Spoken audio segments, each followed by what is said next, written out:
오늘도 하나님 성전에 예배드리기 위해서 모이신 여러분들을 주님의 이름으로 축복합니다.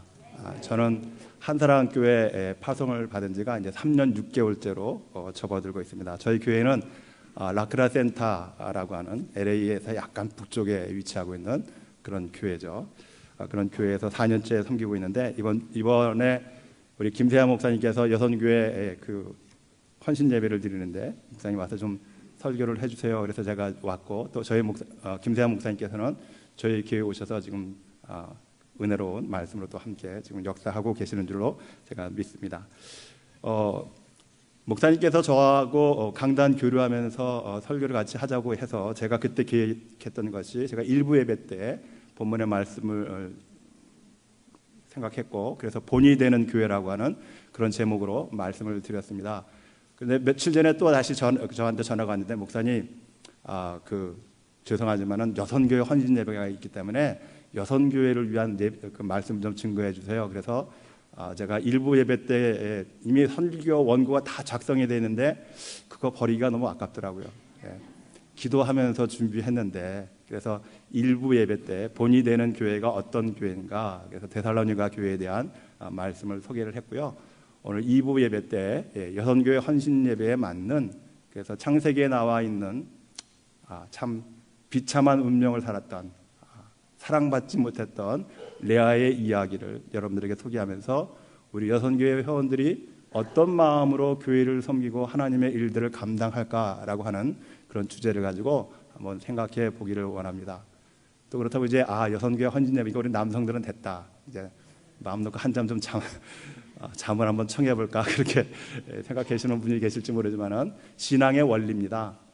어떤 자에게 하나님께서 그의 기도를 들으시고 하나님의 권고하시는가를 우리가 오늘 레아의 삶의 모습을 통해서 다시 한번 생각하면서 이 이야기가 우리 여선교회 회원뿐만 아니라 남선교회 여러분들의 마음 가운데도 뭔가 좀 자극이 되어서 나도 좀 저렇게 살아보겠다라고 하는 결단과 마음이 생기시는 복된 시간이 되시기를 바랍니다. 제가 우리 청여선교회 회장님께서 남성들은 다 앉아주세요. 그런데 저는 섰어요. 여러분 오해하지 마세요. 저 남자입니다. 교회 담임 목사는 여선교회 회원입니다. 그래서 제가 섰어요. 그래서 같이 고백을 했습니다. 자, 여러분 신구약 성경의 이야기를 보는 가운데에서 인물 중에서 가장 못생긴 여자가 누굴까요? 어떻게 하셨어요? 오늘 같이 성경을 읽다 보니까 감 잡으셨죠. 그렇습니다. 그 레아가 어떻게 못생겼는가? 우리 오늘 말씀을 읽지는 않았지만 29장 17절에 보면은 레아는 알력이 부족했다 그렇게 기록했습니다. 이 알력이라고 하는 것은 레코테라고 하는 그 히브리 말 단어를 썼는데 이 레코테라고 하는 말은 무엇이 부족하다. 특별히 사람이 총기가 부족하다라고 했을 때 그 총이 없다라고 했을 때 레코트라고 하는 이 단어를 씁니다. 그래서 이 레아에게 있어서 알력이 부족했다고 하는 것은 사람이 좀 모자랐다 그런 뜻입니다. 그런데 이 레아가 왜 부족한 듯이 그렇게 보였는가? 그녀에게 있어서 여자에게 있어서 가장 내놓을 만한 게 뭘까요? 외모죠, 외모. 얼굴만 이쁘다고 여자냐? 마음이 고와야 여자. 근데 요즘 사람들은 마음을 안 봅니다. 마음은 둘째예요. 그죠? 이쁜 여자가 지나가면은 저도 쳐다보는데요, 뭐. 근데 조금 실망스러운 여자가 지나가면은 거들떠보지도 않죠. 마음 보는 거는 둘째 문제입니다. 레아가 그랬다는 거예요. 자기의 외모 컴플렉스 때문에. 그런데 이 외모 컴플렉스가 어떻게 생겼는가? 그 동생 레이첼 있잖아요, 라헬. 라헬은 그 이름의 뜻이 암양입니다. 통실하고 복스럽고 이쁘게 생겼고 그러다 보니까 동생인 이 라헬과 자기의 외모를 비교해 보니까 부족했거든요. 알력이 부족했거든요. 그러니까 라코테 불쌍하게 살았다 그런 뜻입니다. 그래서 평생 이 못생긴 외모 때문에 컴플렉스를 가지고 살았던 여인이었습니다. 그런데 어느 날 이 가정에 야곱이라고 하는 아주 외모가 근사한 잘생긴 멋진 남자가 그 외사촌 형 에서의 서슬퍼른 그 복수심에 불타는 그 불길을 피해서 추격해서 도망와서 자기 집에 머물게 되었습니다. 이 레아가 얼마나 가슴이 불이 났겠어요. 그런데 눈치를 보니까 이 야곱이라고 하는 사람도 남정네라 자기보다도 더 훨씬 이쁜 라헬을 더 좋아했다고 하는 눈치를 채게 됐습니다. 더군다나 자기 집에서 이제 일을 하게 될 때 아버지 라반하고 고용 계약서를 작성을 하는데 7년 동안 내가 나를 위해서 일을 하면 내가 네가 사랑하는 라헬을 내 아내로 주겠다. 그러니까 레아의 입장에서는 하늘이 노래져 버리죠. 오늘 근사하고 멋진 남자가 자기 집에 와서 자기의 마음을 불타게 했는데 이 남자가 7년 동안 우리 집에서 살면서 일할 때 아버지는 동생을 먼저 결혼시키겠다고 하는 고용 계약서를 작성해버리고 말았습니다. 희망이 한순간에 날아가 버렸죠. 그래서 이 고용 계약서에 의해서 야곱이 7년을 일하는데 라헬을 사랑했기 때문에 어떻게 일했다고 그랬어요? 7년을 수일같이. 사랑하면 이런 겁니다. 시간이 언제 가는지 모르게. 제가 저희 집사람하고 만나서 처음 데이트할 때 분명히 아침에 만났는데 벌써 껌껌해졌어요. 집에 보내기가 싫더라고요. 그런 게 사랑하는 사람의 마음이죠. 그 마음을 가지고 7년을 수일같이 여기면서 결국 7년이 지나 이제 그때가 되었습니다. 그래서 이 라헬과 혼인하게 되었을 때 첫날 밤을 치르는데 아침에 깨어보니까 이 야곱이 기절을 초풍을 했어요. 깨어보니까 이쁜 여자가 있어야 되는데 이거는 평소에 거들떠보지도 않았던 라헬의 누이 레아가 누워있는 겁니다. 기절 초풍을 해서 벌떡 일어나서 외삼촌 라반에게 쫓아갔습니다. 삼촌, 어찌 당신과 내가 맺은 이 고용 계약서를 어길 수 있겠습니까? 그랬더니 라반이 뭐라고 대답하죠? 우리 지방에는 동생이 누이보다 시집가는 법이 없다. 사회법을 상위법으로 고등법으로 들고 나옵니다. 그러니까 이 하위법인 노동계약법이 찌그러지고 외삼촌이 주장하는 사회법이 우선해서 결국은 정당화시키게 되죠. 그러나 야곱의 마음이 결코 가라앉지가 않습니다. 그 분을 못 이기니까 라반 외삼촌이 뭐라고 제안을 합니까? 네가 또 다른 7년을 나를 위해서 일해주면은 이 동생 라헬도 내 아내가 되게 해주겠다. 그리고 7일이 지났습니다. 7일이 지나니까 고용계약서, 수정된 고용계약서에 의해서 이 야곱이라고 하는 남자가 몇 여자를 7일간에 얻습니까? 4명의 여자를 아내로 맞이하는 대복이 터지고 말았죠.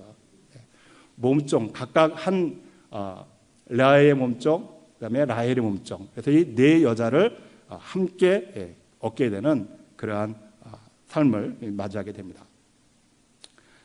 자, 이렇게 해서 레아가 평소에 꿈꾸었던 이 멋진 남자와 결혼 생활을 하지만은 그러나 이 야곱의 마음은 늘 라헬에게 가 있었던 것을 보게 됩니다. 첫날 밤을 자기와 함께 지낸 것에 대해서 아무런 기득권이나 유익함을 누리지 못하고 이런 여인에게 있어서 삶의 모습에 대해서 오늘 본문의 32절의 말씀에 보니까 그 삶의 모습이 우리에게 보여줍니다. 어떻게 보여줍니까? 32절의 말씀. 화면에 32절이 안 나오네. 우리 다 함께 한번 읽어볼까요? 레아가 임신하여 아들을 낳고 그 이름을 루벤이라 하여 이르되 여호와께서 나의 괴로움을 돌아보셨으니 이제는 내 남편이 나를 사랑하리로다 하였더라. 자, 이 여인이 어떻게 살았습니까? 괴로움 속에서 살았다는 거예요. 첫 아들을 놓고 그 아들의 이름을 지을 때 하나님이 나의 괴로움을 돌아보셨다. 루벤, 그렇게 이름을 지었다. 돌아보셨다. 그러니까 이 아들을 낳기 전까지의 나의 삶은 이 짤막한 고백 속에서 이 레아가 얼마나 괴로움 속에서 살았던 여인이었던 것을 우리에게 직접적으로 보여주고 있는 것이죠. 아들을 낳아주었을 때 그 이름을 나의 괴로움이었다. 그렇게 표현하면서 그 아들의 이름을 지을 수밖에 없었던 여인이었습니다. 그래서 첫 아들 루벤을 낳았습니다. 그러나 기대와는 달리 이 루벤을 낳고도 남편의 사랑을 받지 못했습니다. 그래서 이번에 둘째 아들을 낳았죠. 그리고 33절의 말씀에 보니까 그가 다시 잉태하여 아들을 낳고 가로되 여호와께서 나의 총이 없음을 들으셨으므로 내게 이도 주셨도다 했습니다. 자, 둘째 아들의 이름은 시므온이라 하였는데 시므온이라고 하는 것은 들으셨다라고 하는 뜻입니다. 사랑받지 못한 여인의 한과 탄식을 하나님께서 들으셨다는 거예요. 그런데 하나님께서도 이 레아를 봤을 때 레아가 어떤 여인이었는가? 총이 없었다. 뭔가 부족한 여인이었다. 그러니까 사람들만 인정했던 못생긴 여자가 아니라 하나님까지도 그의 기도를 들으신 응답의 원인이 뭐였는가? 너무나 외모가 못생겨서 하나님이 보시기에도 참 불쌍했기 때문에 그의 기도를 들으셨다는 겁니다. 그러나 그래도 야곱의 사랑을 받지 못합니다.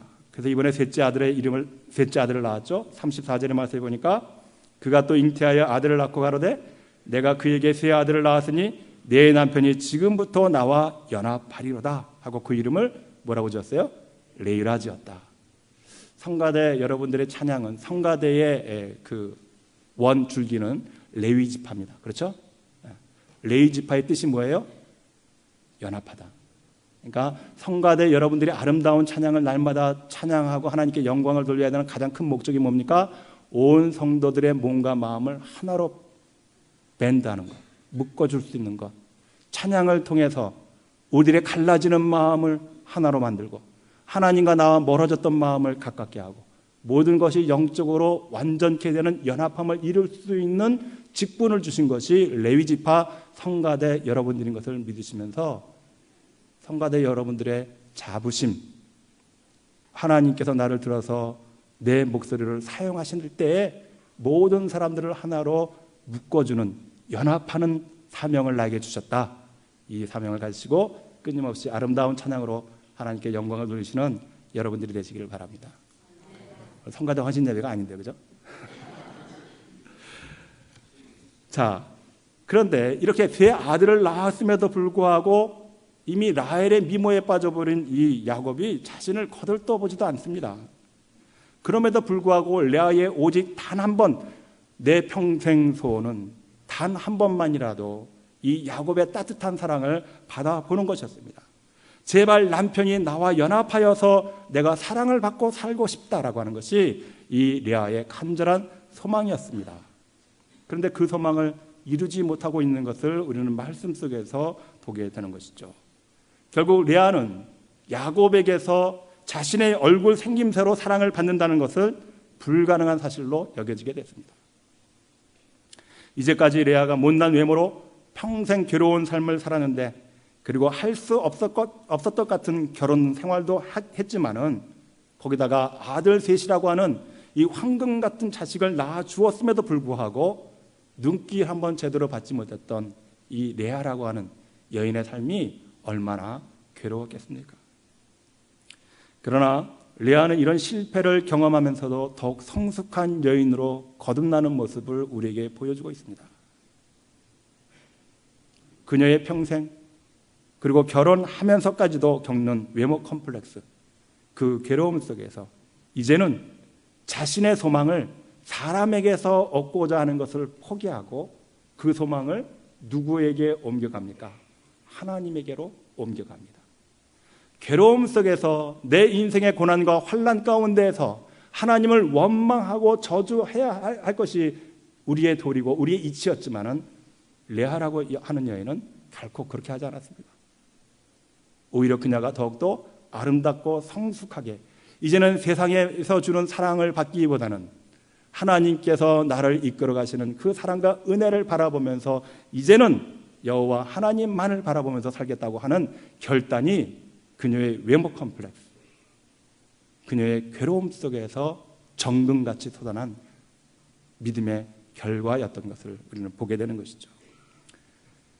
하나님의 위로를 얻은 레아는 사람의 위로를 낳는 라헬이 낳지 못하는 생명을 네 아들씩이나 낳게 되었습니다. 그리고 이제 자신의 소망이 사람에게서 하나님에게로 옮겨지는데 그때 부른 찬양이 오늘 본문의 35절의 말씀입니다. 35절에 보니까 그가 또 잉태하여 아들을 낳고 가로되 내가 이제는 여호와를 찬송하리로다 하고 이로 인하여 그가 그 이름을 유다라 하였고 그의 생산이 멈추었더라.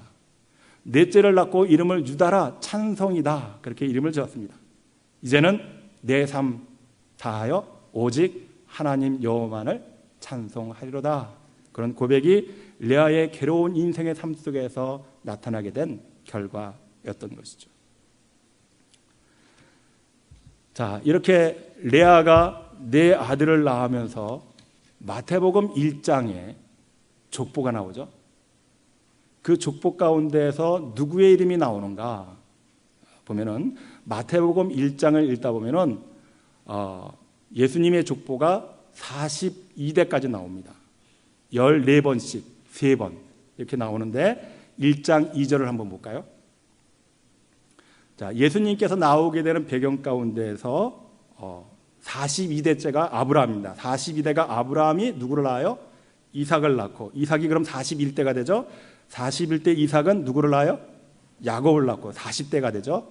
40대인 그 야곱이 누구를 낳습니까? 야곱은 유다. 유다는 누구의 자식이에요? 레아의 자식입니다. 하나님께서 레아를 어떻게 위로하십니까?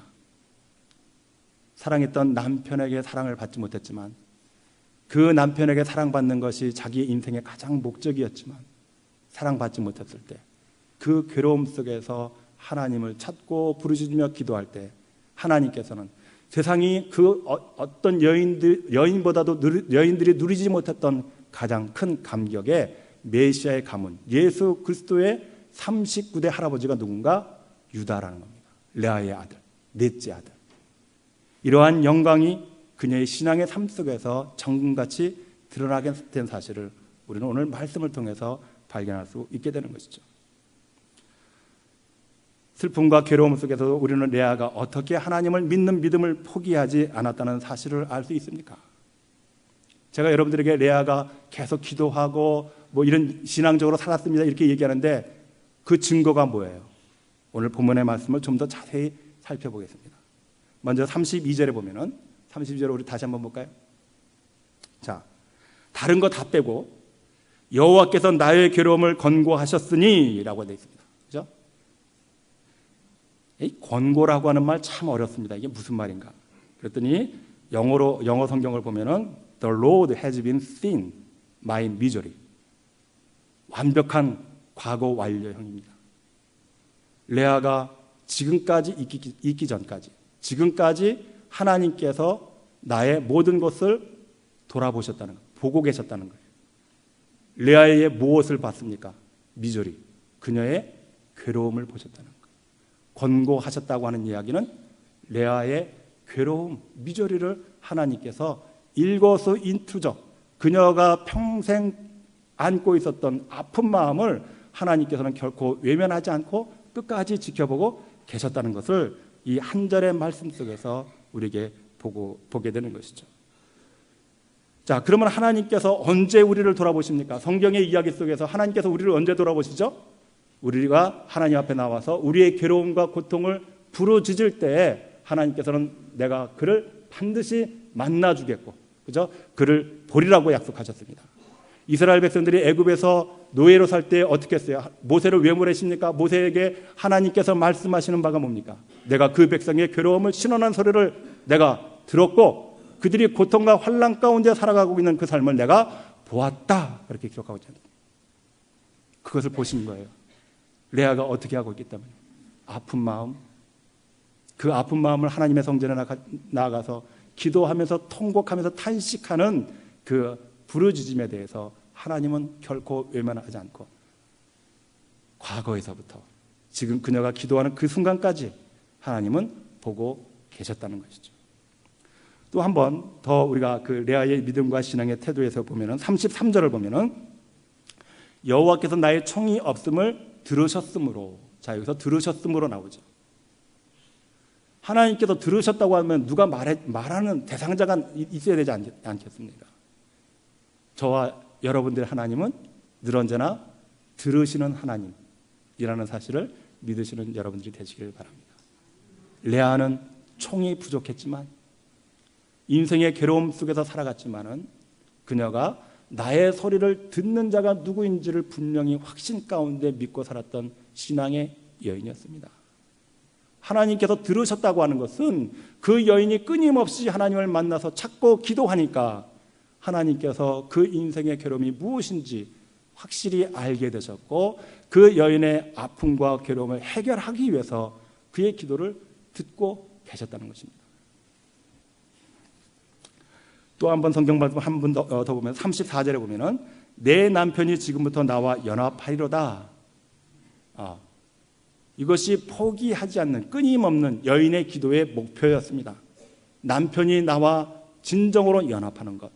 이 소망을 잃지 않냐고 늘 언제나 이 레아라고 하는 여자는 하나님께 찾아와서 자기의 아픈 모습을 보여드렸고 그리고 자기의 탄식 소리, 그 기도를 하나님 앞에 끊임없이 드렸다고 하는 사실을 우리가 보게 되는 것이죠.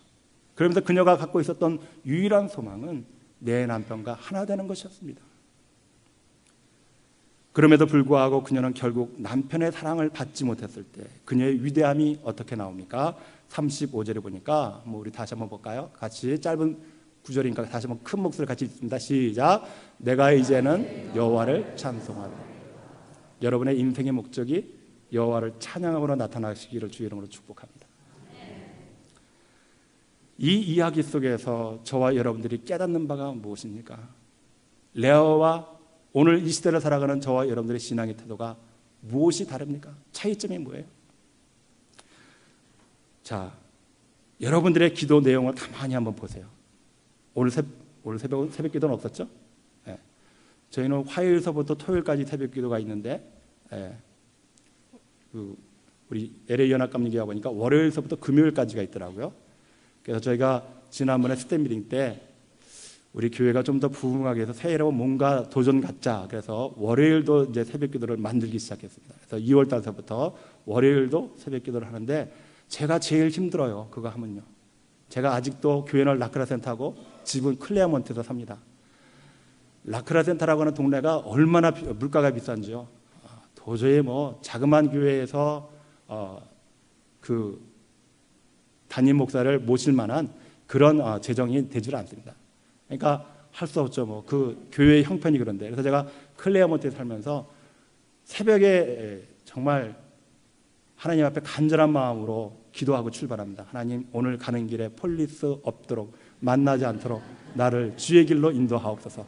그렇게 밟고 시작하면 34분. 중간에 좀 차가 좀 밀리고 하면은 45분 좀 그 정도 되죠. 새벽에 그래요.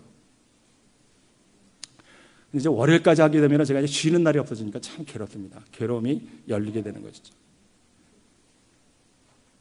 그러나 그럼에도 불구하고 우리가 이 소망 가운데에서 우리의 헌신과 우리의 노력을 결코 포기할 수 없는 것은 우리의 신앙의 삶 속에서 하나님이 나와 함께 하시기 때문에 내가 어디를 가든지 사망의 음침한 골짜기를 내가 다닌다 할지라도 해를 두려워하지 않는 이유는 여호와 하나님께서 나와 함께 하심을 믿는 이 신앙의 고백 때문에 내 몸이 비록 피곤하고 힘들고 어렵다 할지라도 하나님의 영광이 주를 믿는 거룩한 성도들의 신앙의 성장이 도움이 된다고 한다면 목사가 무슨 일을 못하겠습니까? 목회자의 마음은 바로 그런 데에 도전을 받고 더 열심히 주의 사역을 감당할 수 있게 되는 것이죠. 성도 여러분들의 책임은 목회자가 이런 일들을 많이 할수록 저희 교회는요 주일날 그 예배 인원은 많이 모여봐야 40명 그 정도밖에 안 돼요. 새벽 기도는 지난번에 특별 새벽 기도할 때 20몇 명까지 나왔어요. 저희 교회 사람들만 나오는 게 아니라 주변에 있는 분들도 나오기 때문에 그래서 제가 새벽 기도에 지금 사명을 받고 불을 지피려고 합니다. 그래서 이제 월요일까지 만들었는데 이와 같은 목회자가 뭔가 일을 할 수 있도록 그 원동력을 제공하는 것은 성도 여러분들의 헌신과 봉사입니다. 우리 교인들이 목사님 새벽 기도 하지 마세요. 구차는데 새벽에 목사님 거리도 먼데 왜 나오세요? 이렇게 얘기했다면요 저 이런 계획 안 했을 거예요. 그런데 목사님 신앙생활하다 보니까 우리가 기도 시간이 더 필요합니다. 월요일도 안 하면 안 될까요? 예, 안 되죠. 누구 하나님 누구 더 부르시는 거 보시려고 그러십니까? 제가 속마음은 그러죠. 그래서 계속해서 그렇게 끊임없이 원하고 소원하니까 결국은 돌덩어리 같은 제 마음도 움직이게 되는 겁니다. 여러분들의 간절함, 신앙 성장에 대한 열망들, 갈망들이 교회를 변화시켜가게 되는 것이죠. 그런데 우리가 새벽에 나와서 부르짖는 그 기도의 내용을 가만히 들어보면 대부분 내 생각과 내 뜻을 말하는 것을 목적으로 하죠. 그게 기도입니다. 내 자식, 내 가족, 내 재물, 명예, 지위, 삶 속에서 일어나야 할 어떤 결과들, 이런 것들을 가지고 무엇을 이루고자 하는 동기가 나의 기도의 내용들입니다. 그런 면에서 세 번째 아들까지 낳고 남편의 사랑을 받고자 하는 레아의 욕심과 우리의 기도는 다를 바가 없다는 것이죠. 레아도 사랑받지 못했던, 외모 때문에 고통스러웠던 그 삶 속에서 오직 그녀의 소원은 남편의 사랑을 연합하는 것이 꿈이었습니다. 그러나 결과적으로 그 꿈이 이루어지지 않았을 때 우리처럼 하나님을 포기했나요? 우리처럼 교회를 버렸나요?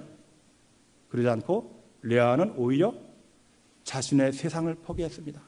남편의 사랑을 포기했습니다. 그리고 이제부터 그 괴로운 신앙의 연단 속에서 누구를 바라보는 여인으로 거듭납니까? 오직 하나님만. 나의 모든 괴로움과 고통의 삶을 들어주셨고 보아주시는 오직 여호와 한 분만을, 이제는 내가 그를 찬송하리로다, 이렇게 나타나게 된 것입니다.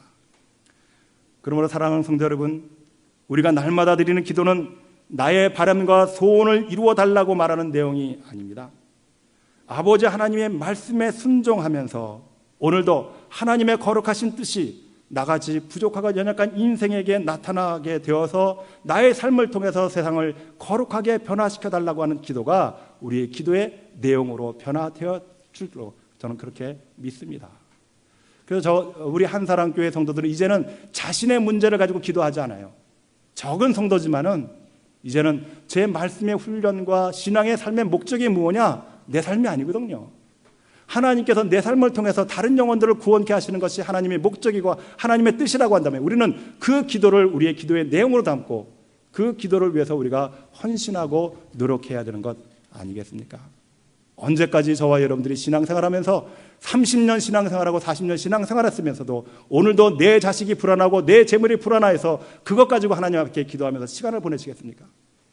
이제는 저와 여러분들의 기도의 내용이 변화되어야 될 줄로 믿습니다. 어떻게? 이제는 여호와 하나님만을 위하여 기도하겠다고 하는 결단과 결심이 여러분들 가운데 나오시기를 바랍니다.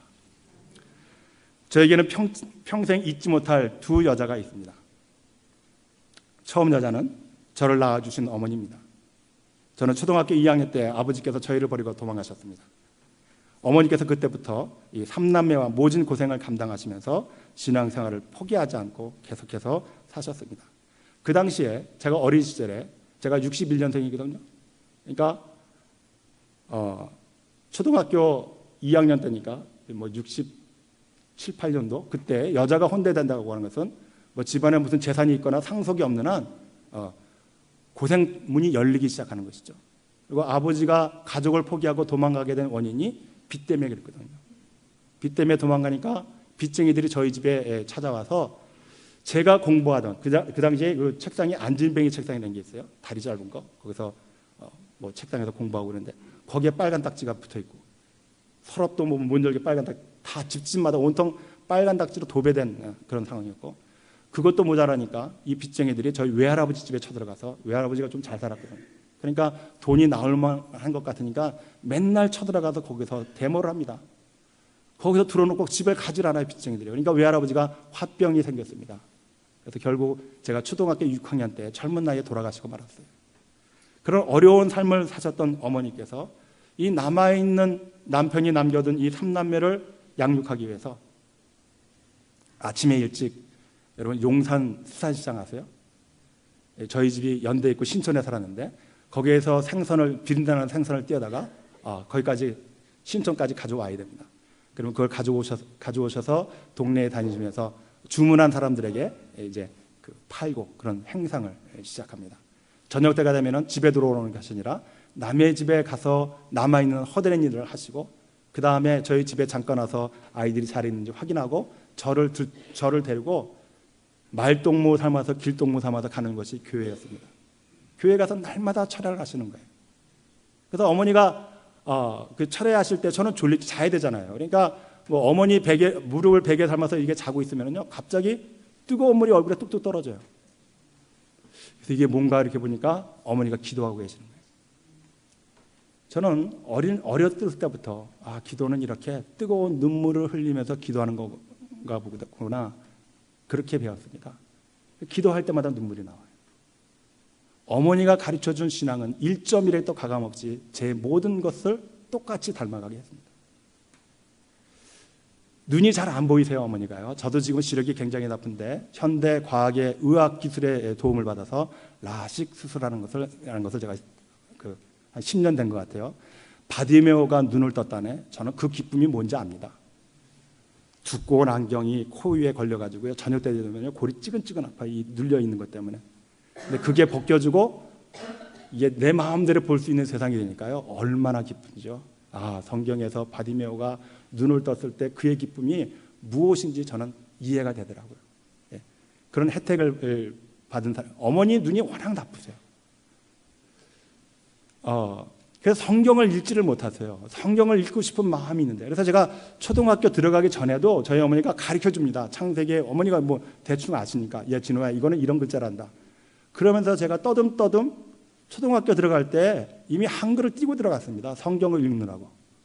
그리고 저희 어머니는 제가 그렇게 띄엄띄엄 읽어드리는 그 성경을 통째로 다 외우기 시작했어요.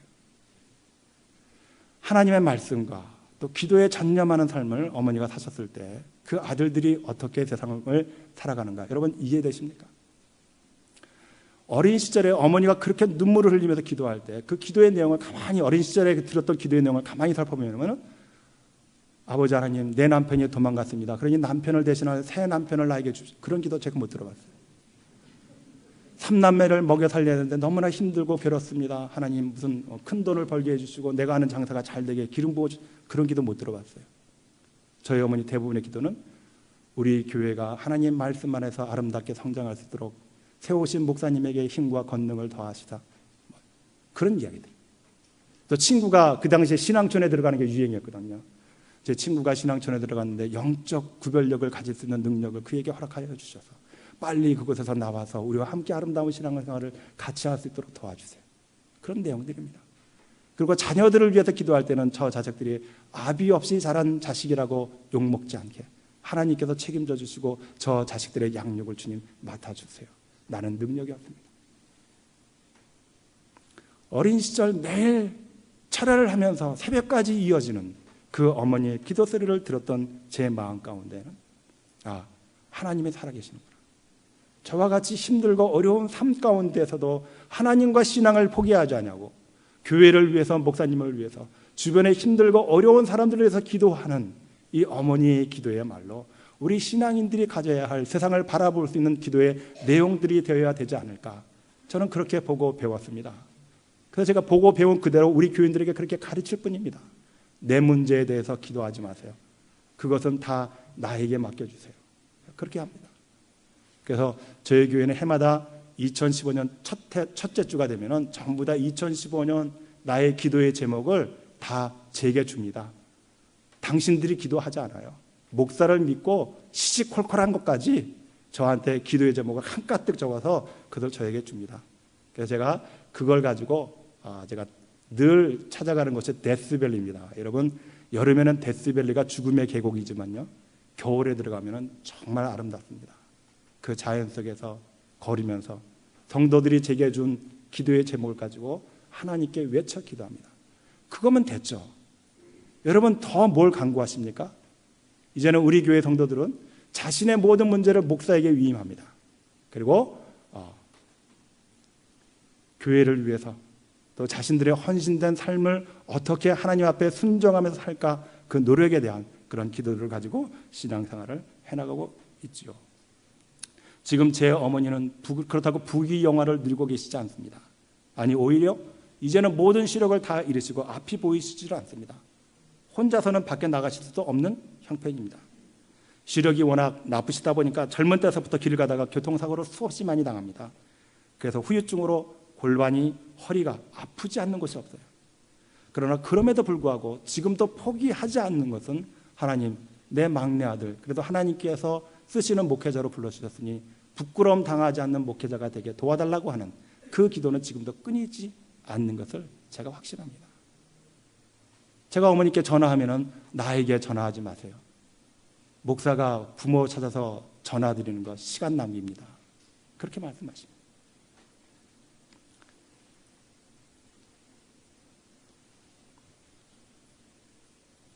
사랑하는 여선교회 성도 여러분, 제가 여러분들에게 말씀드리고 원하는 것은 이와 같이 자녀들을 위해서 눈물로 기도하라는 겁니다. 눈물로 기도할 수 있는 어머니가 되시는 여러분들이 되시기를 바랍니다. 그 어머니의 눈물의 기도를 보고 성장한 자녀라면 이 세상 속에서 어디를 가든지 그가 무슨 일을 하든지 하나님 아버지께서 그 어머니의 기도로 말미암아 그를 지켜주시고 보호하여 주셔서 하나님의 영광을 나타내는 귀한 자녀들로 살아가게 될 줄로 믿습니다. 두 번째 여인은 제 아내였습니다. 어머니가 현재형이고 진해형이라면 제 아내는 과거형일 수밖에 없습니다.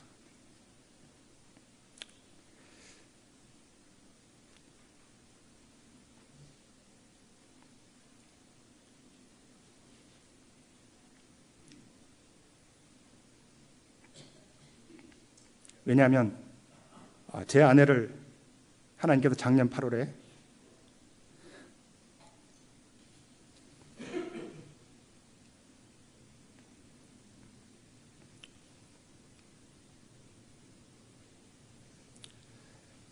먼저 데려가셨기 때문입니다.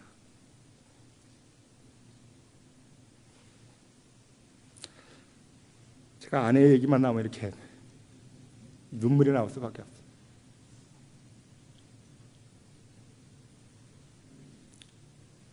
아내는 어린 시절 소아마비를 앓았던 지체 장애를 갖고 평생을 살았습니다.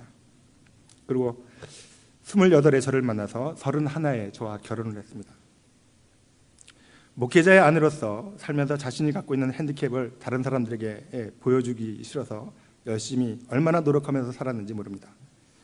미국에서의 이민 목회자로서의 사모의 역할은 대부분 상담원, 아니면 식당 주방장, 아니면 설거지 전담반, 이런 정도였죠.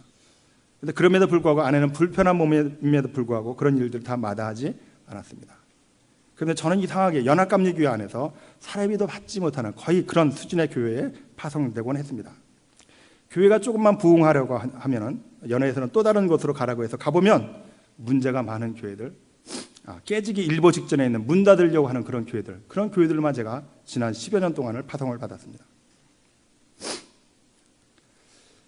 그런 그곳에서 제가 그래도 목회에 최선을 다할 수 있었던 것은 그 큰 힘은 아내의 기도 때문이었습니다. 언젠가 제가 그렇게 애를 쓰는 모습을 보면서 저희 집사람이 운전을 하고 가는데 차 옆에서 앉아있다가 당신은 작은 교회에서 목회하면서 마치 큰 교회에서 목회하는 것 같다는 그런 이야기를 제게 했습니다. 그때 제가 아내에게 이런 말을 했습니다. 교회는 큰 교회, 작은 교회가 없습니다.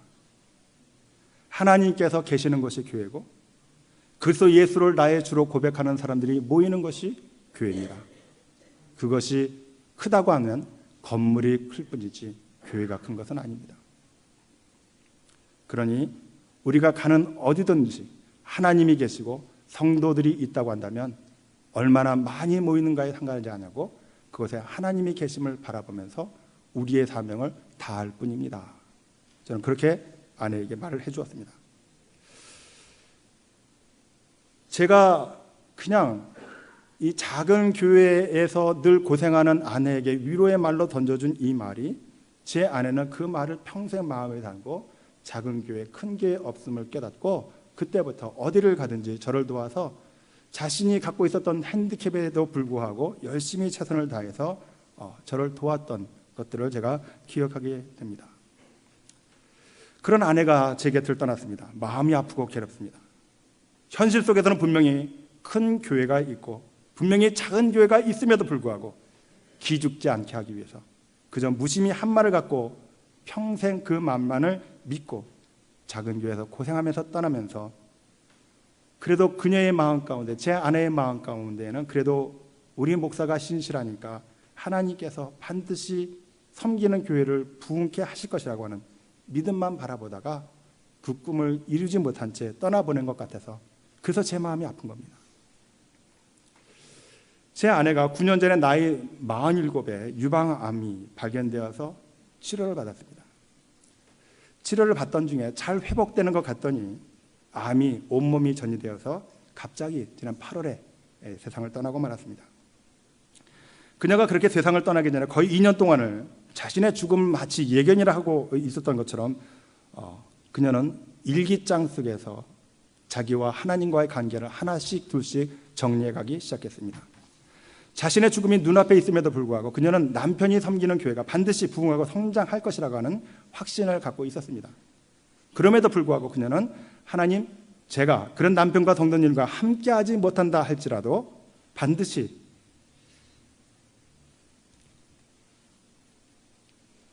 그날이 올 수 있기를